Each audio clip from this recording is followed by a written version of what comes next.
Kumusta kayo mga kaibigan? Ako'y nagbabalik na may kwentong kapanapanabik. Naranasan nyo na ba ang mag-camping sa lugar na tahimik, mapuno at napakatahimik? Sa gilid ng ilog sa San Roque, may bagong bukas na riverside campsite na mabilis kumalat sa Facebook. Tahimik, mura, perfect sa pamilya. Doon nagpa siyang mag-weekend getaway ang pamilya de la Cruz, si Mang Rodel, Aling Minda at ang dalawang anak nilang sina Carla at Jomar. Sabado ng hapon nang dumating sila. Medyo malayo ang lugar, lampas pa sa huling barangay. Habang binabagtas nila ang lubak-lubak na daan, napansin ni Jomar na unti-unting kumukonti ang bahay hanggang sa puro talahib at puno na lang ang nasa gilid lang kalsada. Ma, sure ba kayo na safe dito? Tanong ni Jomar. Hawak ang cellphone na wala ng signal. Hay nako, reklamo ka ng reklamo. Sabat ni Carla, naka-earphones. 2 days lang to. Wala ka namang friends. Hindi ka mamimiss ng ML mo. Carla naman, saway ni Minda. Family time to. At ang ganda ng picture sa page nila oh. Pinakita niya sa screen ang mga larawan may ilaw ng fairy lights at malamlam na apoy mula sa bonfire. Mukhang masaya. Mukhang tahimik. Pagliko nila sa huling kurbada, bumungad ang ilog. Malapad, mabagal ang agos, kumikislap sa hapong papalubog ang araw. Sa gilid nito, may bakod na kawayan at simpleng arko na may karatulang nakapenta sa kamay. San Roque Riverside Camp. Welcome po! Pagpasok nila, agad silang sinalubong ng isang babaeng nakabestida na kulay maroon, mahaba ang buhok, naka-ponytail. Maganda, maputi, may ngiting parang kilala na agad nila. Magandang hapon po. Kayo po ba yung nag-message sa page, si Ma'am Minda? Ay, oo, ako nga, sagot ni Minda. Medyo nabuhayan. Ang ganda pala dito sa personal. Ako po pala si Liza, abot kamay lang babae. Ako po yung nagre-reply sa inyo online. Pasyensya na po kayo, medyo liblib kaya konti pa lang talaga ang guests. Actually, kayo lang po for tonight. Nagkatinginan saglit ang mag-anak. Kami lang? Wala nang ibang darating? Umiling si Liza, ngiting ngiwi. May nagpa-reserve sana, sir, pero nag-cancel last minute. Pero okay lang po yun. Mas maaalagaan namin kayo. Tsaka, mas tahimik, di ba? Lumapit mula sa likuran ang isang lalaking halos kasing edad ni Rodel. Matangkad, medyo payat pero matipuno ang braso. May maamong mukha pero mapuputla ang labi. Ako naman po si Marco, kuya ni Liza. Ako po bahala sa pagsiset up ng tent at bonfire ninyo mamaya. Mabait silang pareho. Maalalahanin. Inalok agad sila ng malamig na tubig, pinaupo sa isang mahabang bangke na kahoy habang binabanggit kung saan ang CR, poso at kung anong bahagi ng ilog lang ang pwedeng langyuan. Habang nag-iikot, napansin ni Jomar na medyo kakaiba ang ayos ng lugar. Parang bago lahat, mga poste ng ilaw, mga bangke, pati kawayan. Sa kabila ng bakod, puro madidilim na puno, parang gubat na hindi mo gugustuhing pasukin kapag gabi. Kuya Jomar, tawag ni Marco. Gusto mo mag-fishing mamaya? Maraming isda dito sa bandang gitna ng ilog. Baka bukas na lang po. Magalang natanggi ni Jomar. Medyo sumasakit tiyan ko kasi. Masakit tiyan mo? Singit agad ni Lisa, nakatingin kay Jomar ng matalim. Saglit lang, bago ulit ngumiti. Baka nasarapan ka masyado sa biyahe, puro chichirya at soft drinks, ano? Natawa silang lahat, pero may kung anong kilabot na dumaan sa batok ni Jomar.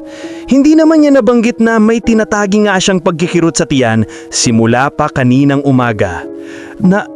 Na-mention po ba ni Mama? Tanong niya sa sarili pero hindi na niya nabosesan. Pagkatapos mag-set up ng 2 malaking tent, isa para sa magulang, isa sa magkapatid, nagsimula ng lumubog ang araw. Kumalat ang kahel na liwanag sa ibabaw ng ilog at ang katahimikan ay napalitan lang ng huni ng mga kuliglig at mahinang lagaslas ng tubig. "Sir, Ma'am," tawag ni Liza. "Huwag na po kayong mag-alala sa hapunan. Kami na po bahala. Libre na po yan. Welcome treat namin sa inyo." "Sus, nakakahiya naman," sabi ni Rodel. "May baon naman kami. Hotdog, tilapia, tsaka mga delata." "Ay, sayang naman po," sabat ni Marco, nakangiti pero hindi umaabot sa mata ang ngiti. "May niluto na rin po kami. Specialty namin. Local dish yun. Siguradong magugustuhan ninyo. Libre po talaga, sir. Promo namin sa first guests." Napatingin si Minda kay Rodel. Libre. Isang buong pamilya. Malaking tipid din. "Siginahan," bulong ni Minda. "Ang bait naman nila. Tutal nagbayad na rin tayo sa campsite. Baka package na talaga." Tumanggo si Rodel. "Oh, sige ha. Pero kami na maghuhugas ng pinagkainan namin." "Ay hindi na po. Kami na rin po." Mabilis na tugon ni Liza. Maya-maya, bumalik si Liza dala ang malaking kawali na may sabaw na kulay kayumanghik na may kung anong karni at gulay na hindi agad makilala sa unang tingin. Kasunod si Marco, bit-bit ang inihaw na tiyan ng isda at isang bandehadong kanin. "Wow! Ang bongga naman ito, Liza. Ano to?"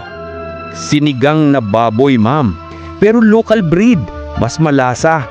Tapos grilled hito galing mismo sa ilog," sagot ni Liza. "Tikman niyo po, baka humingi pa kayo ng extra rice." Habang kumakain sila, napansin ni Jomar na kakaibang amoy ng sabaw. Parang may bahid ng malansa na hindi niya mawari kung galing sa baboy o sa kung ano paman. Tinikman ito ni Carla at napaungol sa sarap. "Grabe ma, ang lambot ng karne. Parang natunaw na sa sabaw." "Ang sarap nga," sabay subo ni Minda, hindi na nagdalawang isip. "Lalangoy ako mamaya pagkatapos nito. Ang sarap ng sabaw." Si Rodel naman, tahimik lang na kumakain. Tila ba may gustong itanong pero pinigilan. Si Jomar naman, nagkibit balikat. Gutom din siya. Sumubo siya pero pagdaan pa lang sa lalamunan, parang sumakit bigla ang tiyan niya ng mas matindi. Aray, napahawak siya sa puson. "Oh, bakit?" "Tay, masakit lalo ang tiyan ko. Parang naiipit." "Baka dahil sa biyahe lang yan," singit ni Liza, nakatitig ng diretso sa kanya. "Pwede kang uminom ng tsaa mamaya. May dala akong gamot pang digest. Huwag kang mag-alala." Sa sandaling iyon, sumagi sa isip ni Jomar na parang iba ang tingin ni Liza sa kanya. Hindi tingin ng simpleng pag-aanala. Parang nagmamasid, parang nag-aantay. Pero nawala rin ng sandaling iyon nang nagbiro si Marcong pagkatapos yung kumain. "May konti kwentuhan tayo sa bonfire ha? Local legends, mga aswang-aswang, pampatulog." Natawa ang lahat. Pero si Jomar, biglang lumamig ang palat. Gabi na. Ang ilaw lang nila ay galing sa bonfire sa gitna. Ilang solar lamps at buwan na kalahati pa lang ang liwanag. Tahimik ang paligid. Wala man lang ingay ng ibang tao. Wala ring dumadaang sasakyan sa malayo. Para bang sila lang ang tao sa buong lugar. Nakaupo sila sa paligid ng apoy. Si Liza at Marco ay kaharap nila. Magkapatong ang kamay sa tuhod. Nakakunot ang noo na parang may seryosong ikukwento. "Dito po sa San Roque," bungad ni Marco. "Marami na pong kwento tungkol sa, alam niyo na, mga nilalang." "Aswang," singit ni Carla, nakangising kunwari hindi natatakot. "Opo," sagot ni Liza. "Sabi ng matatanda, dati daw, tong ilog na to, hindi basta dinadaanan paggabi. May mga nawawala raw nagkikemping dito noon, mga hindi na nakakauwi." "Uy, wag ganyan," biro ni Minda, pero halatang kinikilabutan. "Baka hindi na makatulog si Jomar, takot yan sa multo eh." "Hindi ah," agad natanggi ni Jomar, kahit totoo. Ang kwento, patuloy ni Marco, may magkasintahang nanghuhuli ng isda dito gabi-gabi. Isang gabi, hindi na sila umuwi. Kinabukasan, may nakita lang na mga damit na nakasabit sa sanga, pero wala na ang katawan. Nako, baka nalunod lang, sangga ni Rodel. May ganun talaga sa ilog. Pwede rin po, tanggu-tanggong sagot ni Marco, pero malamlam ang ngiti. Pero ilang linggo matapos yon, may nakita sa pampang na kasing laki ng tao.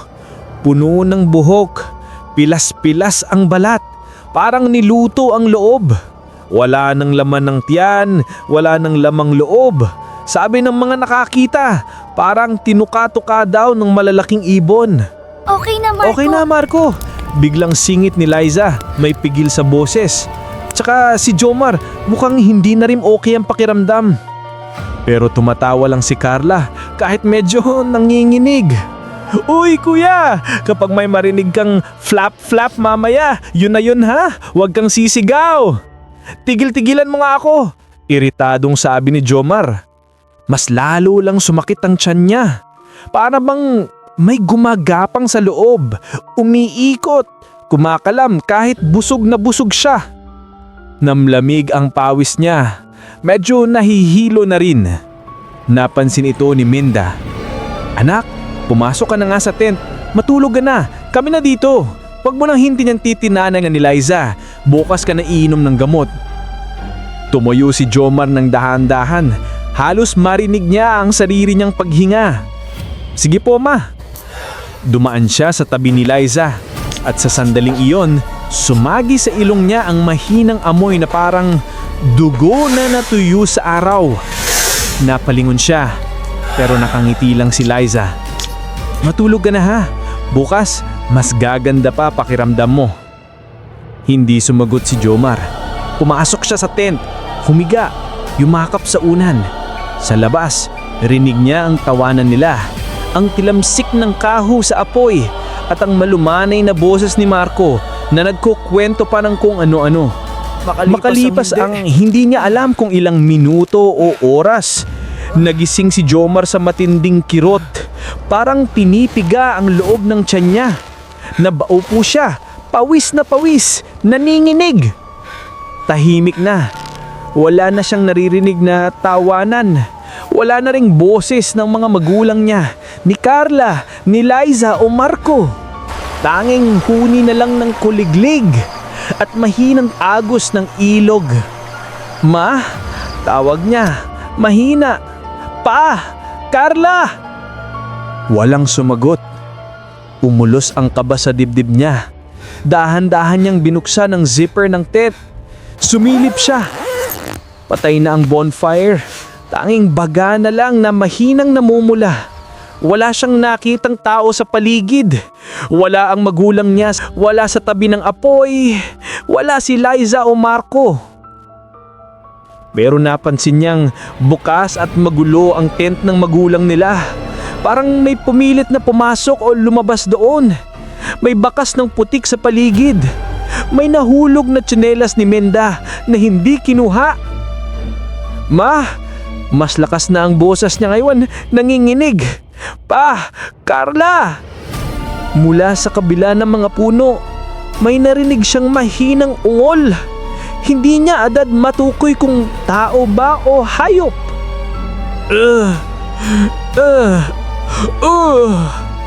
Nanindig lang balahibo niya. Gusto niyang pumasok uli sa tent at magkunwaring tulog, pero mas malakas ang pag-aalala niya sa pamilya niya. Lumabas siya, nakapaa sa manamig na lupa. Ang hangin ay may dalang kakaibang amoy.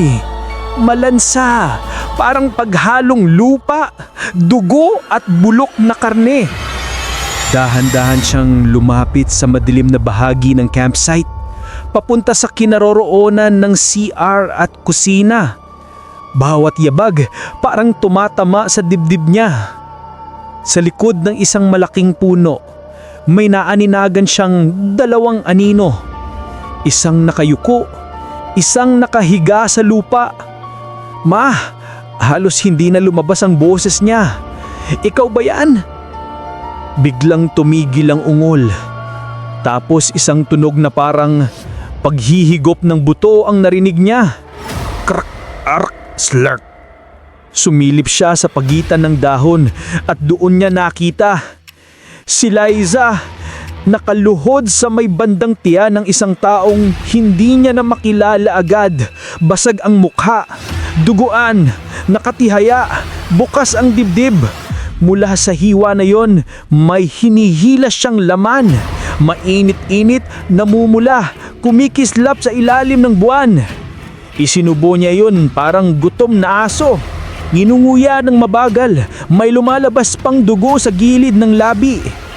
Sa tabi niya, si Marco, nakatagilid. Nakataas ang ulo, nakatingala sa buwan. Unti-unting humahaba ang dila niya. Lumalapad ang bibig, parang nagkakalas ang panga. Sa may likod niya, parang may tumutubong mahabang pakpak na itim. Basang-basa ng dugo, pumipiglas sa balat. Nahahanap ng mata ni Jomar ang mga mukha ng pamilya niya. Nakita niya, isang paa, nakilala niya ang hugis. May piklat sa bukong-bukong. Si Carla, nakasabit sa sanga ng puno. Duguan ang tuhod, nakabitin, parang hinihintay pa. Sa luka, may nakabalandrang braso na may bracelet na binili nila sa Divisoria. Ang kay Minda! Diyos ko! Napabulong si Jomar, nalalabo ang tingin. Biglang huminto si Liza sa pagmunya. Dahan-dahang itiningala ang ulo. Dahan-dahang lumingon sa direksyon niya. Ang mga mata niya, itim na itim, walang puti. Sa gilid ng labi niya may nakasabit pang pirasong laman. Umangap ang sulok ng bibig niya sa isang ngiting hindi na tao. Gising ka na pala, Jomar, sabi niya. Basag-basag ang boses, parang may dalawang tunog na nagsasabay. Napaatras siya ng mabilis pero natabig niya ang isang lata sa lupa. Klang! Marco! Bulong ni Liza. Gising na yung bata! Sa isang iglap, tumingin si Marco sa kanya. Kumislap ang mata nito sa dilim, parang mata ng hayop. Tumakbo si Jomar. Walang direksyon ang takbo ni Jomar. Linibot niya ang buong campsite pero pakiramdam niya paikot lang siya. Bangga sa mga puno, sa tent, sa bakod. Dinidikta ng instinct niya. Lumayo, tumakas. Jomar! Singsong na tawag ni Liza mula sa dilim. Huwag ka nang tumakbo. Mas lalo kang mapapagod. Masasakit tiyan mo. Anak, saan ka pupunta? Boses ni Minda.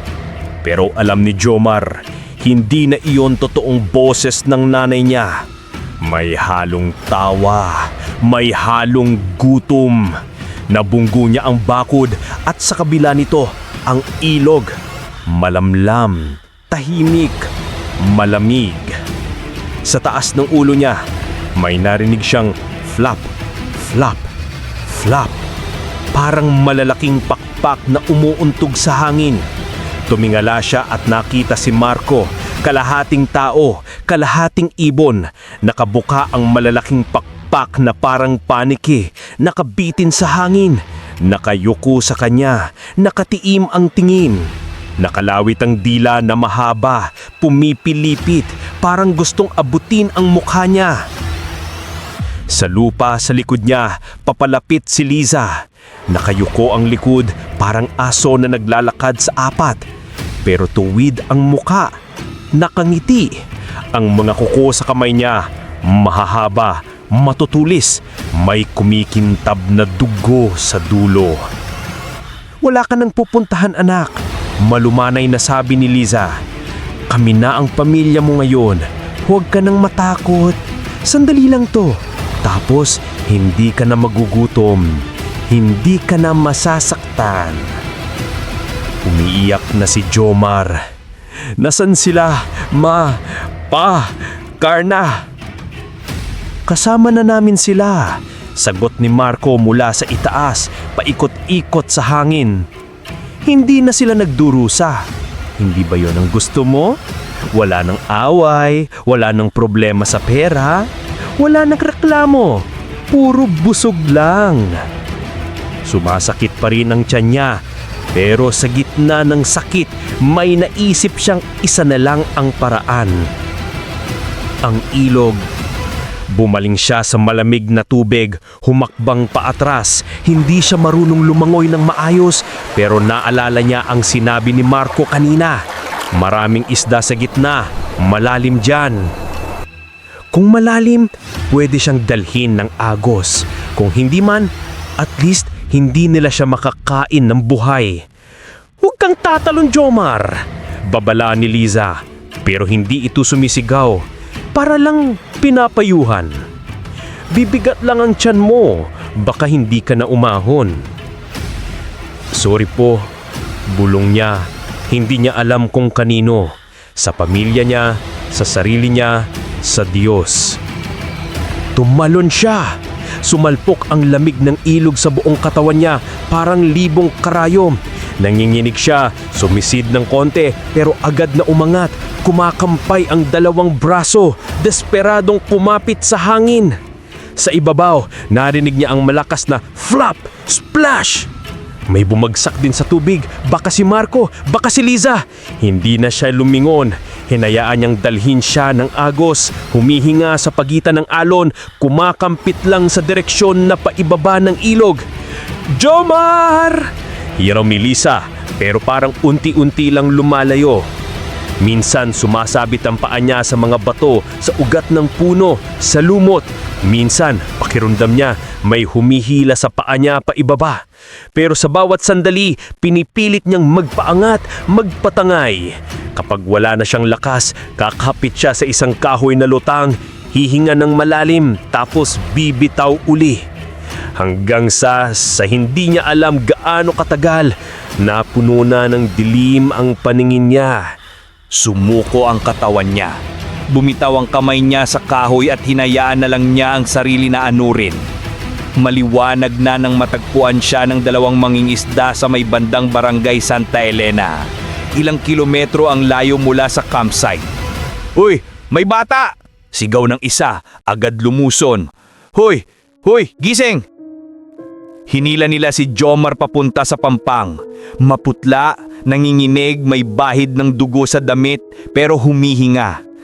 "Hinga lang iho, hinga lang," sabi ng mas matanda. "Anong nangyari sa iyo? Saan ka galing?" Pagmulat ng mata ni Jomar, naiyak siya ng walang tunog. Nanginig ang labi niya. Ilang ulit siyang sumubok magsalita bago may lumabas na boses. Sa campsite po, sa San Roque. Yung bago, si Ma, si Pa, si Carla, pati yung may-ari." Nagkatinginan ng balawang mangingisda. "Anong San Roque na campsite? Wala namang ganun doon ah." Sabi ng isa. Meron po," pilit ni Jomar halos mawalan ng ulirat. "Kagabi lang, kami lang.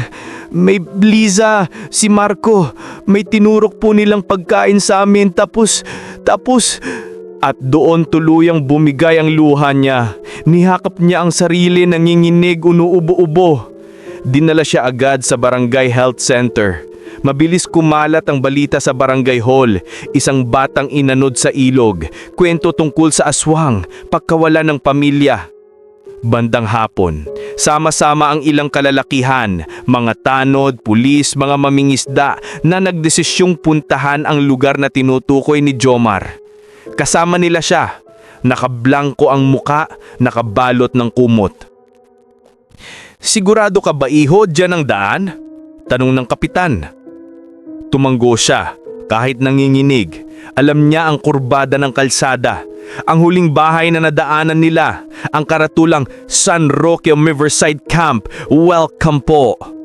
Pero nang marating nila ang dulo ng daan, tumambad sa kanila isang bakanting lote. Walang bakod, walang arko, walang poste ng ilaw o bangko. Puro damo at ilang punong kahoy lang. Sa gilid, ang ilog pa rin, tahimik at kumikislap sa araw. Parang walang kahit anong nangyari. Nasaan na yung sinasabi mong campsite, iho? Tanong ng isang pulis. Maingat ang boses pero halatang may halong takot. Dito po yun. Mangyak-nyak na turo ni Jomar. Dito yung tent namin. Doon yung bonfire. Doon yung kusina. Nalibutan nila ang lugar. Walang isang gamit. Walang isang piraso ng canvas, kawayan o kahit plastic na plato. Walang tsinelas, damit, wallet o kahit anumang maaring magpahiwatig na may nagkampo doon kagabi. Ngumit, may nakita ang isa sa mga tanod. Sa ilalim ng isang puno may bahagyang hukay na parang bagong tabon. Nang ukayin nila yon, wala namang laman, pero ang lupa, matagal ng tabon, parang kakalang ding nakalagay dito. Baka naman napanginigan ka lang, iho, sabi ng kapitan, pero hindi na rin siya kumbinsido sa sariling salita. Baka sa sobrang takot mo na panaginipan mo lang to. Humigpit ng kapit ni Jomar sa kumot. Hindi po panaginip yun. Marining niyang sagot, paus na ang boses niya. Kinain nila sila, ma. Kinain nila sila pa. Si Carla, sinabit nila sa puno. Lumingon siya sa ilog. Sa bandang malayo may lumilipad na isang ibon. Malaki, itim, paikot-ikot sa himpapawid bago naglaho sa likod ng kagubatan. Narinig niya uli sa isip niya ang boses ni Liza, malambing, mahinahon. Dito sa San Roque, marami nang nawawala. Pero hindi namin sila pinapabayaan. Ginagawa lang namin ang kailangan namin para mabuhay. Pinilit siyang pauwiin. Iwi muna sa barangay, pero habang papalayo ang sasakyan, tumingin siya sa Jomar sa salamin. Pabalik sa ilog at sa bakanting lote. Sa gilid ng mata niya, sa pagitan ng mga puno, parang may naaninag siyang dalawang piguha. Isang babae at isang lalaki. Nakatayo lang, nakamasid, nakangiti. Kumakaway ng bahagya. Sa bandang tenga niya muli niyang narinig ang mahinang bulong. Salamat sa pagkain. Babalik pa kami. Marami pang pamilya ang bibisita. At sa susunod na summer, sa mga feed ng Facebook, may muling lilitaw na sponsored post. New San Roque Riverside Glamping, tahimik, safe, perfect for families. Promo, free dinner for first night. Book now! At may mga tatay at nanay na magsisave niyang post. Magtatag sa comments. Family trip tayo dito mga anak. Mukhang ang ganda dito. At sa tabi ng ilog, sa lugar na walang kasaysayan sa papel, pero punong-puno ng dugo sa lupa, may dalawang magkapatid na excited na mag-aantay.